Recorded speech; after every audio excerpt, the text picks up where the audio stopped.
Lina. Hej Nan. Ja. I dag jeg vil gerne stille nogle spørgsmål om danske kultur. Ja. Det første spørgsmål er kunstskole.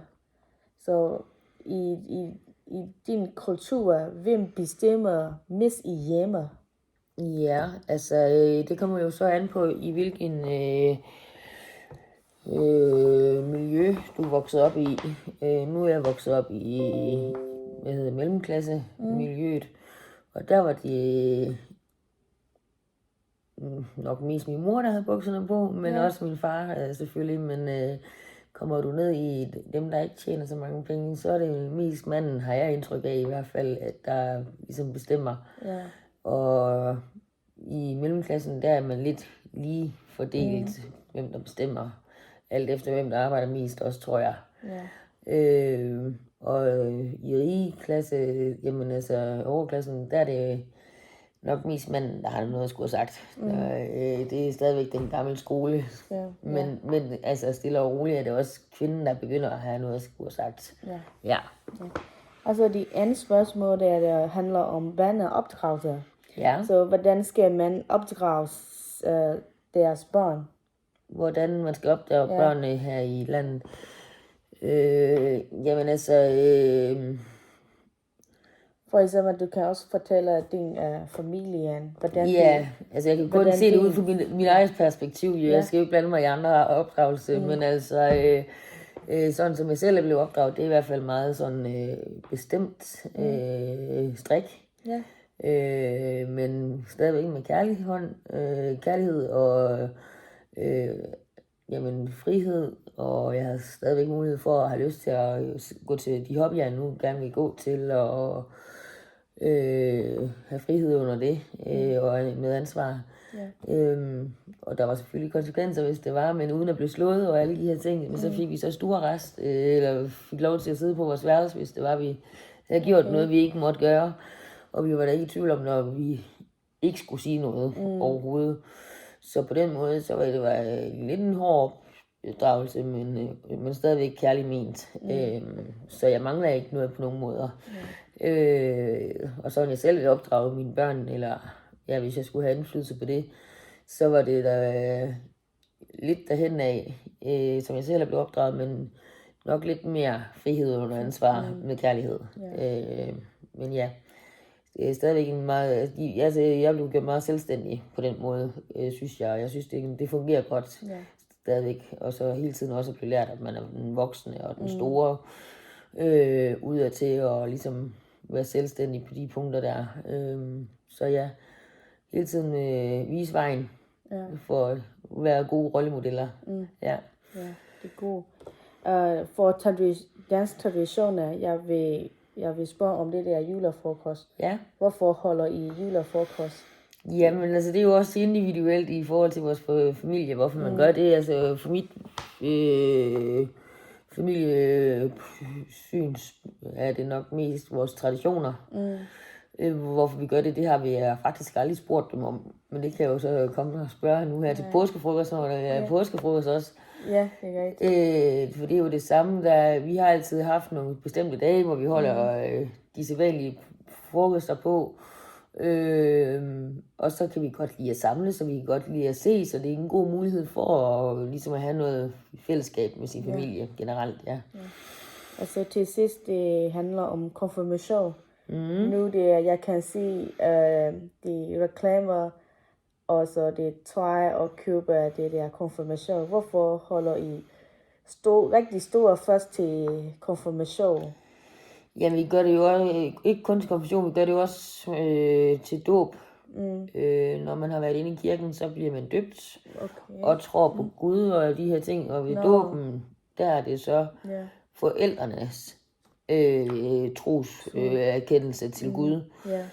Og det fejrer man så der efterfølgende. Så når de så har været ved præst og blive ligesom konfirmeret, gjort klar til konfirmation, der får de jo nogle indsigter i, hvordan det er at være kristen også jo. Og hvis man så stadigvæk synes, at man tror på Gud, kan man så vælge at blive konfirmeret eller ikke konfirmeret jo. Når man så har valgt at blive sagt ja til troens Guds i kirken, jamen så har man så valgt at fejre den begivenhed i Danmark. Ja. Og så dem, der ikke vælger, de bliver så non-formeret, hedder det så. Ja, ligesom navngivet. Okay. Ja. Så. Vi skal jo snakke lidt om kultur. Ja. Og du er jo over fra Asien. Ja. Området over. Ja, jeg kommer fra Burma. Burma. Kan du forklare lidt mere om, hvor det ligger henne? Det ligger i Asien. Altså, vi er nogen, de kender i Burma, så når vi forklarer Burma, hvor ligger Burma eller Myanmar, vi er nabo til Thailand, fordi det er mange, de kender godt Thailand. Ja, og Vietnam også. Ja. Så det er også de Kina, lande, ja. Du ligger tættest op af. Ja. Okay. Og den anden, hvor gammel er du? Nu er jeg 37 år. Ja, og hvornår kom du til Danmark? Jeg kom til Danmark 7 år siden. Det bliver 7 år til sommer. Ja. Så da jeg kom til Danmark, jeg var kun 30 år. Okay. Ja. Okay. Og hvordan har du det med at være bosat i et nyt land, er det jo sådan set for dig jo? Ja, alting er meget nyt for mig. Især er vejret, fordi i Danmark og Burma, vi har mange forskellige vejr. Fordi i Danmark er der meget koldt. Nogle gange det bliver minusgrader. Men det der land i Burma, det er varmt land. Kun varmt? Ja. Og så det der by, jeg kommer fra, er det meget varmt.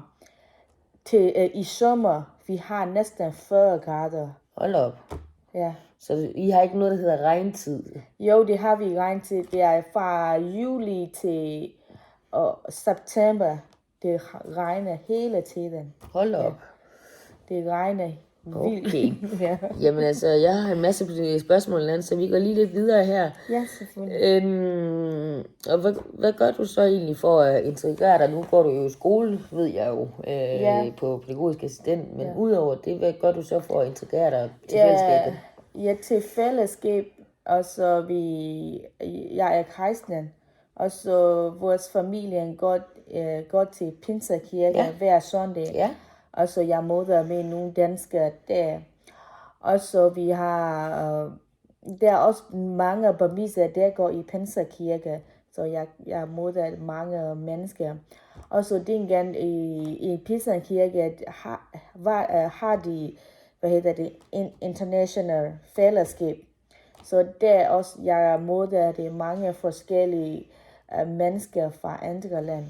Så på den måde, jeg interagerer i fællesskab. Ja. Okay. Spændende. Jamen, så vil jeg da gerne lige vide lidt mere om, hvorfor du kom til Danmark. Ja, jeg kom til Danmark på grund af kærlighed. På grund af kærlighed, yes, så stort det nu kan være. Ja, så jeg kom til Danmark og giftede sig med min mand. Og det svarer jo så mit næste spørgsmål, om det var på grund af familie, eller var det kærligheden, og det var så kærligheden, der gjorde det. Kærlighed, ja. Og han boede her så allerede i forvejen? Ja, min mand bor her i Danmark for, jeg tror, 16 år. Han kom til Danmark ligesom FN, ligesom flygtning. Ja. Og så bagefter vi bliver kastet, og så så til sidst jeg besluttede mig at komme til Danmark og gifte sig med ham. Jamen altså. Dengang det er meget, for mig det er, jeg skal have stor beslutning at komme til Danmark, fordi da jeg var i Burma, jeg har min familie, far, mor. Ja, det er klart. Og så jeg har min første arbejde. Ja. Så jeg ved godt, at hvis jeg kommer til Danmark, jeg skal starte forfra. Så du savner selvfølgelig din familie, jo. Ja, det må også være hårdt at have det savn, men I bruger så Skype og medier. Ja, vi snakker næsten hver dag i Messenger og Facebook. Det er jo godt. Det er godt, vi har de sociale medier til det, ikke? Så det er ikke helt det samme savn på samme måde, fordi du stadigvæk er opdateret på igennem de sociale medier. Ja, det er jo godt at høre. Jamen, og hvor lang tid har du så været gift? Det bliver 7 år til sommer. Jamen, dog tillykke med det. Ja, tak. Det går stærkt, var så du blev gift med det samme, når du kom til Danmark? Så? Ja, jeg kom til Danmark det 3. juli, og så vi giftede sig 15. Hold op. juli. Ja. Det gik stærkt, må man sige. Ja. Men først vi laver kirkeboller. Ja, Ja. det er først. Ja, det er først. Og så bagefter, jeg tror en måned, det er slutningen i juli, vi gifter sig med kommune og bliver officielt. Okay. Og hvor mange børn har du? Jeg har 2 børn. Du har 2. Ja, Og hvor gammel er de? en søn på 6 år. Han bliver 6 år til næste måned. Og en datter på 16 måneder. Hvor fint. Og miljø kommer du fra i dit land, eller hvad skal man sige, hvordan levede I der, hvor du kommer fra? Jeg kommer fra familien, ligesom middelklasse familie.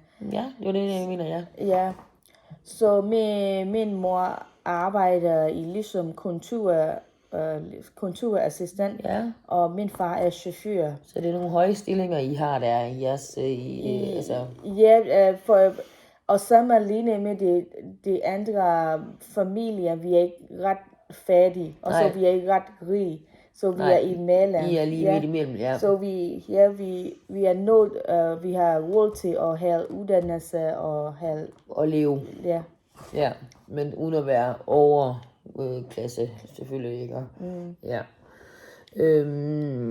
Så hvordan vil du gerne opdrage dine børn i forhold til det? Der hvor du kommer fra, og det I kom til? Ja, jeg vil gerne opdrage mine børn med kærlighed, omsorg, og så med Guds over, fordi vi kommer fra kristne familien. Altså, jeg vil vise mine børn, hvordan vi skal opføre sig godt, og hvordan vi skal respektere de ældre og respektere de andre mennesker. Jeg vil sige ikke meget, men jeg vil gerne blive rollemodel til mine børn. Ja. Ja, selvfølgelig. Nu er vi snart ved at være igennem spørgsmålene, og den svarer du næsten så også på, hvilken rolle er du i din familie? Jeg tror, jeg er meget dominerende mor i min familie. For eksempel, jeg bestemmer næsten alt. Så du har bukserne på i din familie? Ja. Ja, som man siger. Ja, fedt. Sådan, Dan. Det tænkte jeg nok, du havde. Det er ligesom min indtryk efterhånden. Hvilke traditioner har du med fra dit eget land? Jeg tager med det der tradition, som tror på Gud, og så respekterer de ældre personer. Ja. Og så hjælp til de andre personer, som har brug for hjælp. Ja. Ja. Okay. Spændende.